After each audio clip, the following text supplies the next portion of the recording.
sabem, mas, infelizmente, o Brasil teve um aumento da mortalidade materna, né? Então, hoje, a gente pegar aqui o estado de São Paulo, a gente está entre 50 e 75 mortes a cada 100 mil nascidos vivos. E quando a gente olha o mapa, os em vermelho são os estados que aumentaram em relação a 2005. Você vê que São Paulo aumentou e o Brasil aumentou.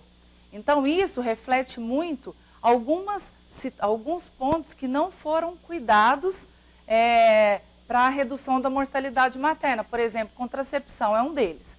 E se a gente der uma olhada, o que acontece, o quanto o contraceptivo consegue influenciar em desfechos maternos e fetais. Então, olha aqui, isso aqui é meses de espaçamento da gestação. Então, percebam que quando eu tenho menos de 18 meses, eu tenho mais mortalidade infantil, mais mortalidade de crianças de 1 a 4 anos, e conforme eu vou espaçando a gravidez, olha lá, a mortalidade de crianças de 1 a 4 anos e a mortalidade infantil caem. E, inclusive, a desnutrição infantil cai. Obviamente, intervalos longos, mais de 5 anos, também são ruins, né? Então, o intervalo ideal aí é de 2 a 4 anos ou de 18 meses a 5 anos. E aqui a gente pode ver outros desfechos. Olha como eles caem conforme eu vou aumentando o intervalo entre gravidez. Intervalo entre uma gravidez é entre um parto e um teste de gravidez positivo. 18 meses para baixo, curto intervalo. Para cima, bom intervalo. Intervalo interpartal, 2 anos, entre 2 partos. Então, aqui a gente vê que cai o quê? Parto pré-termo, baixo peso ao nascer, pequeno para a idade gestacional, morte fetal e morte neonatal precoce. Então, eu lembro que uma vez eu estava dando aula com a obstetrícia e eles estavam falando de vários desfechos. Como prevenir hemorragia, como prevenir prematuridade. Quando eu comecei a aula, eu brinquei, bom, agora eu vou conseguir prevenir todos esses desfechos que vocês estão falando numa aula só, né? Então, a gente consegue reduzir todos esses desfechos. E quais seriam as situações de risco para curto intervalo intergestacional? Então, gente, uma coisa é gestação não planejada. Olha aqui, mundo 40%, América do Sul, continente com mais gestação não planejada do planeta, Brasil 55,4% de 2014, Ribeirão Preto da Corte do Bisa 53,8%, e quando a gente pega dado do Prenacel de 2015 e 2016, no setor público 57% de gestação não planejada. Quando a gente pensa em não planejamento, ele não aumenta a mortalidade da mulher diretamente, é indireto, porque aumenta o risco de pré-natal inadequado e aumenta o risco de aborto inseguro. E, por outro lado, na parte do bebê, na parte assim, do feto recém-nascido, a gente tem, quando nasce, aumenta a chance de vacinação inadequada, reduz a taxa de amamentação por 6 meses e aumenta o risco de parto pré-termo. Então, isso sim, a mortalidade neonatal e infantil é a mais impactada por gestação não planejada. Então, se a gente olha os gráficos, olha aqui, azul é planejado e vermelho é não planejado. O não planejado pode ser inoportuno ou não desejado de jeito nenhum. Então, a gente consegue ver diretamente que tem pelo menos aí uns 50% de aumento em mortalidade neonatal e mortalidade infantil. Pior do que a gestação não planejada é curto intervalo intergestacional. Porque se a gente observa os desfechos, olha lá, baixo peso ao nascer, prematuridade, mortalidade neonatal e infantil, maior risco de paralisia cerebral e transtorno de espectro autista, todos os trabalhos associam pelo menos 2 a 3 vezes mais risco quando tem curto intervalo intergestacional. Para a mãe, coriamenorrex prematura, diabetes gestacional, obesidade, pré-eclâmpsia, sangramento vaginal de 3º trimestre, infecção pós-parto, anemia e mortalidade. Então, aqui é muito mais, uma coisa é eu não planejei, outra coisa é eu não planejei e engravidei no curto intervalo intergestacional. Você vai pegar um organismo espoliado e submeter ele a uma nova espoliação. Então, essa é uma diferença gritante. Aqui no Brasil, 30% das adolescentes que têm um parto não planejado engravidam de novo com menos de 1 ano. Então, a situação é essa. Bom, quando a gente vê, então, quem seria que teria mais chance de uma gestação não planejada? Então, o adolescente é mais de 70%. usuárias de droga de 85% a 100%. E mulheres com doenças crônicas, por exemplo, epiléticas de Ribeirão Preto, 80% das gestações não são planejadas.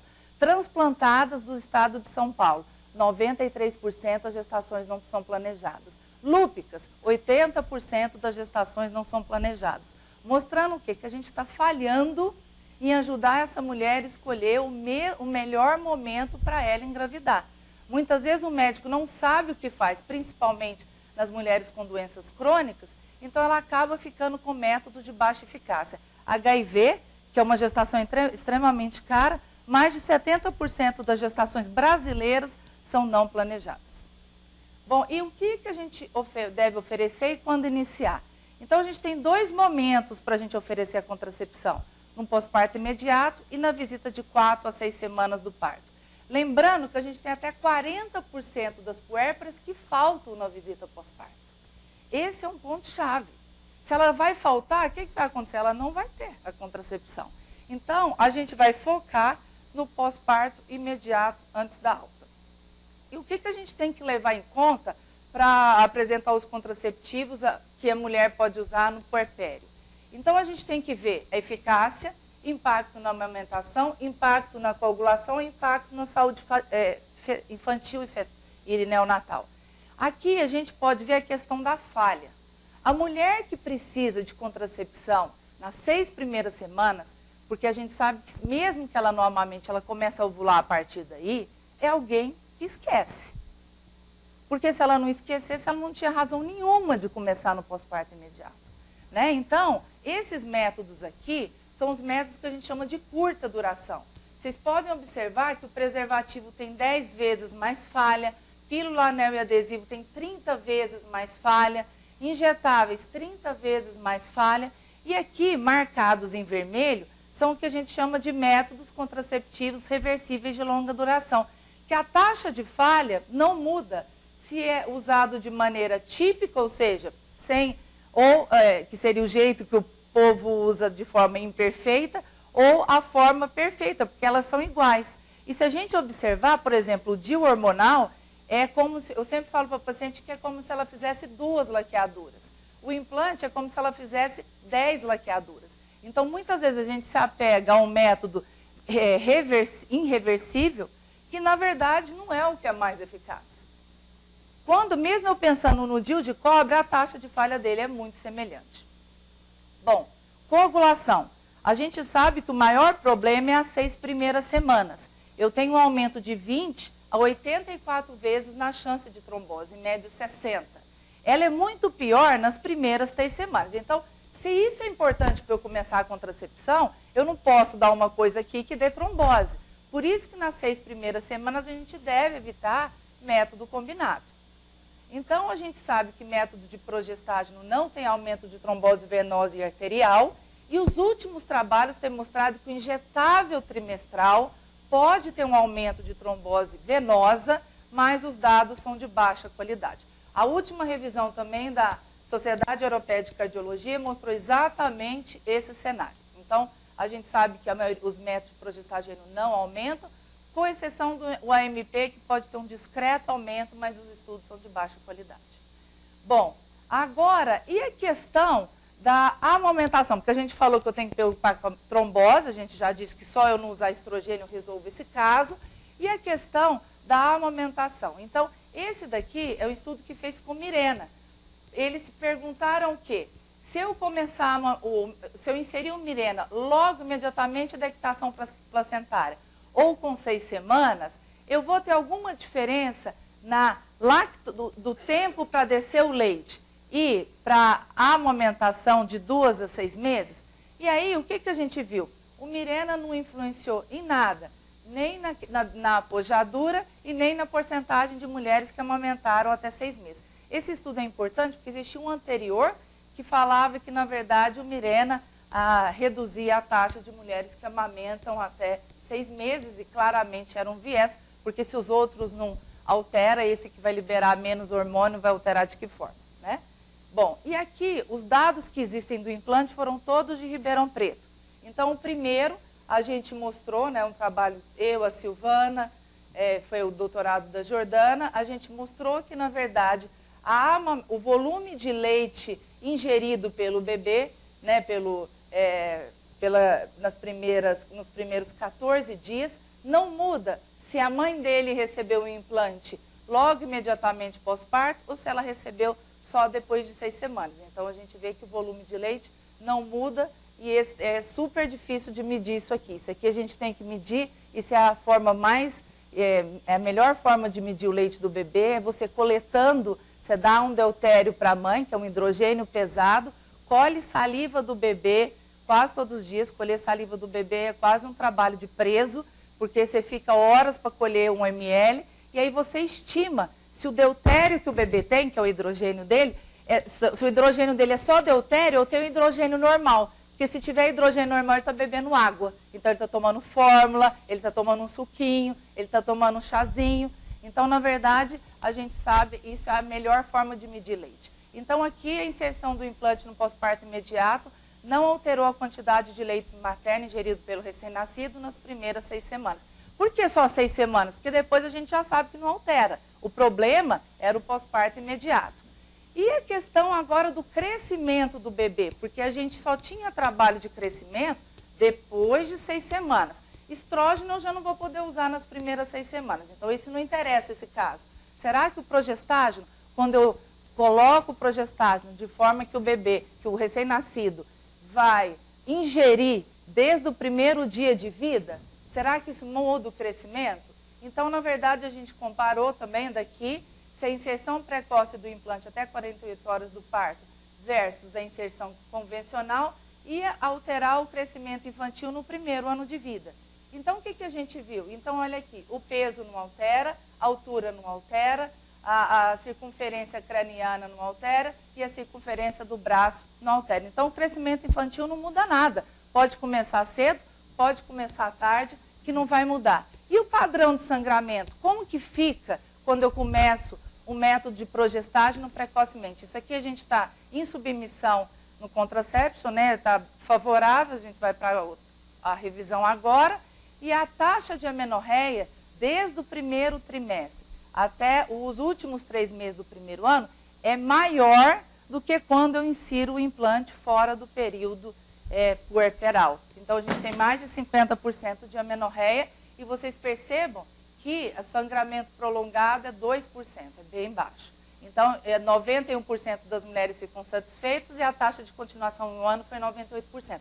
A gente não tem isso do Mirena. Vai ter um doutorado que a gente vai ver o padrão de sangramento.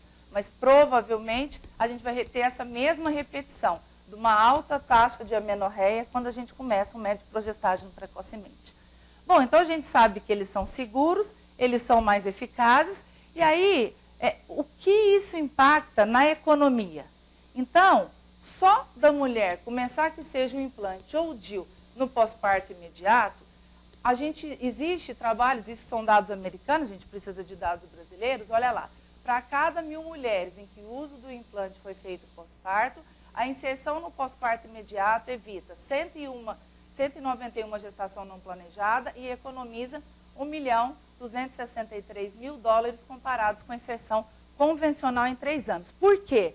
Porque a gente tem que até 40% ou até 25%, dependendo do lugar, da mulher falta. Então, se eu falo para ela, vem daqui 6 semanas, ela não vem. Então, é claro que o implante, a eficácia é a mesma, se eu ponho pós-parto ou se eu ponho 6 semanas. O problema é que se eu deixo para pôr 6 semanas, quando a mulher não vai vir ou quando ela é vulnerável, ela às vezes não vem. Então, o problema é por isso que existe essa diferença de economia. Porque se todas viessem, não existia diferença nenhuma, né? A mesma coisa com o DIU. Para cada 1.000 mulheres em uso do DIU pós-parto, a inserção no pós-parto imediato evita 88 gestações não planejadas. E aqui eles mediram em 2 anos, se você multiplicar por 5 ou 10, vocês vão ver que a economia é semelhante. Então, em 2 anos, quase $300.000 comparado com a inserção convencional. E, se a gente perceber, existem outros disceitos. Por que a gente economiza? Porque, olha lá, só da gente usar o LARC, que no caso são mulheres desse quadradinho laranja, versus as mulheres desse quadradinho azul, que são as mulheres que não estavam usando muito LARC, que são as meninas da população normal americana, a gente tem uma redução de 75% de taxa de gestação na adolescência, parto na adolescência e aborto provocado. Abortion não é o aborto espontâneo, seria miscarriage.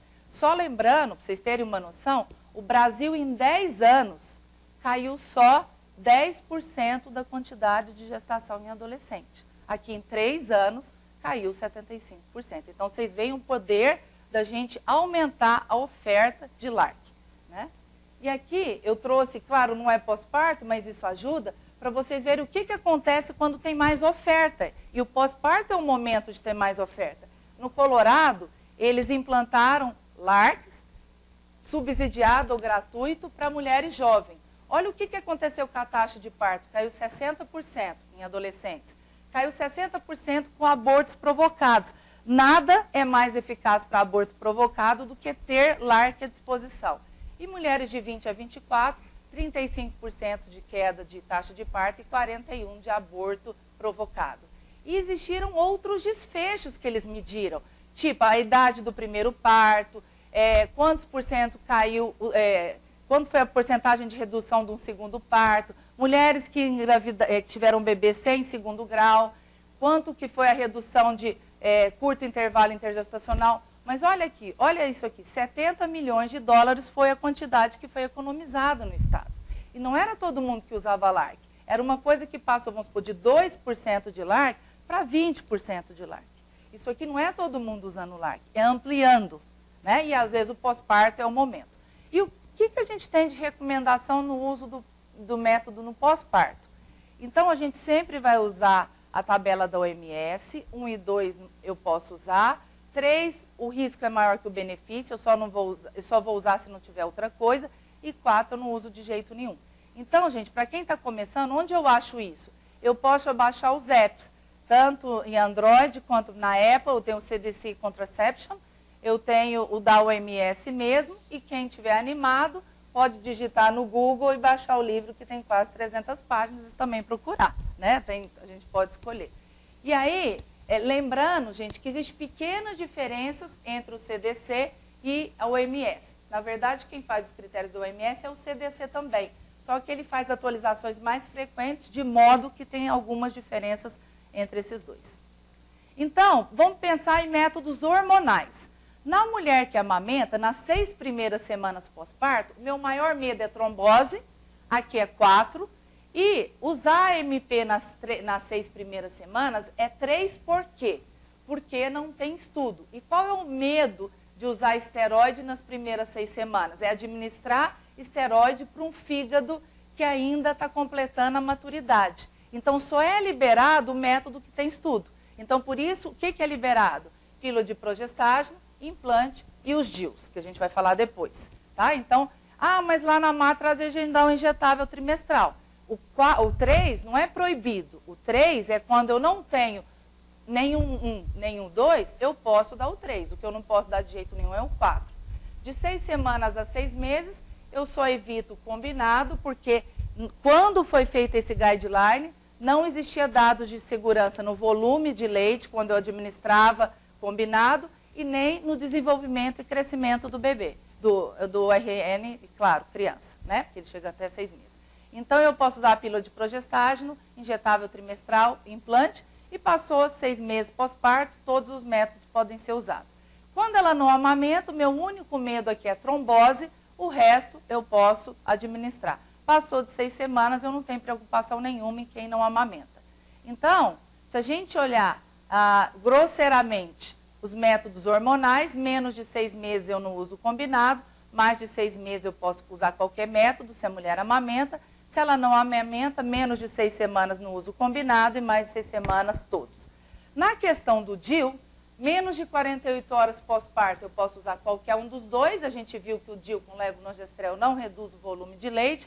De 48 horas a 4 semanas, eles são 3, porque a taxa de expulsão, na época que foi feito o guideline, era de 70%, e depois de 4 semanas, os dois são 1. E aí, inserir o DIU após a dequitação placentária tem mais expulsão. Ainda assim, vale a pena? Então, quando a gente compara os desfechos Quando eu insiro, porque agora a maioria de vocês estão na Mater, ou mesmo aqui, e existiu um aumento de inserção de DIU pós-placenta. Isso aí é uma recomendação de absolutamente todas as sociedades que cuidam de mães e bebês, né? De pediatria e sociedades de ginecologia. Ontem mesmo saiu uma recomendação da Sociedade Americana de Medicina Fetal, recomendando a exata oferecimento de LARC no pós-parto. Então, todas, a gente vai ver algumas, mas virtualmente todas. Então, quando a gente compara os desfechos de eu oferecer um DIU, né, pós-parto, porque pode ser um implante, pode ser qualquer outro método, mas um DIU pós-parto, a gente percebe o quê? Não muda a perfuração, não muda a infecção, o que muda é a expulsão. Olha lá, acima de 4 semanas, aqui está de 2% a 5%, mas chega de 2% a 9%. Quando eu insiro nas primeiras 48 horas, né, eu tenho 2 a 3 vezes mais expulsão. Por isso que chega até a 27%. Lembrando que o parto vaginal sempre vai ter maior taxa de expulsão do que a cesariana. Será que vale a pena eu correr esse risco?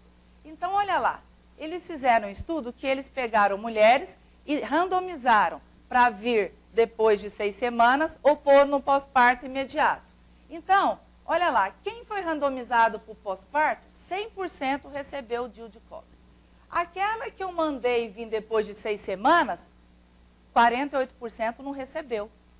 Não recebeu porque grande parte não apareceu. E aí, quando a gente foi ver em 6 meses, das mulheres que estavam planejadas para pôr DIU, 79% estava com esse DIU em 6 meses.